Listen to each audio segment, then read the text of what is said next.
Salam media, respon perintah Kapolda Metro Jaya, Polres Bekasi kali ini mengamankan 6 oknum debt collector yang melakukan penarikan kendaraan pada tanggal 26 Februari tahun 2023, Minggu dini hari.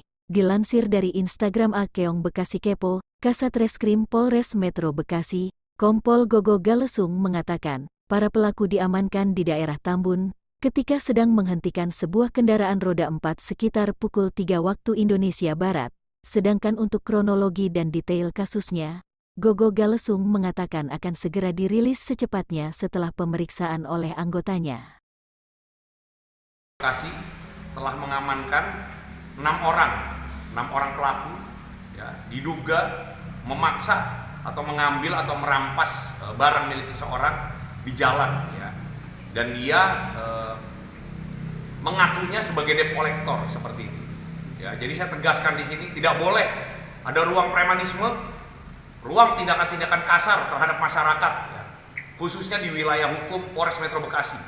Ya, kami akan tindak dari Polres Metro Bekasi, kami akan melakukan penindakan ya, yang tegas kepada aksi-aksi premanisme, ya, terutama orang-orang yang mengaku debt collector, ya, apalagi dia tidak dilengkapi surat-surat legalitas, ya, dari fidusia, penunjukan API tidak ada, dan melakukan perampasan, ya, tanpa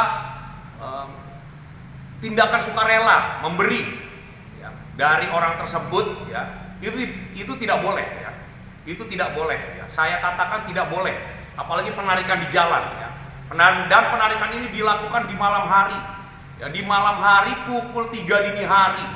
Orang mau belanja ke pasar, dia dicegat pakai motor, dihentikan di jalan, dirampas mobilnya. Ya, kami akan melakukan tindakan tegas seperti ini. Ya. Kami akan melakukan tindakan tegas, ya. 6 pelaku sudah kami amankan, ya. 6 pelaku sudah kami amankan dan sekarang dalam proses pemeriksaan.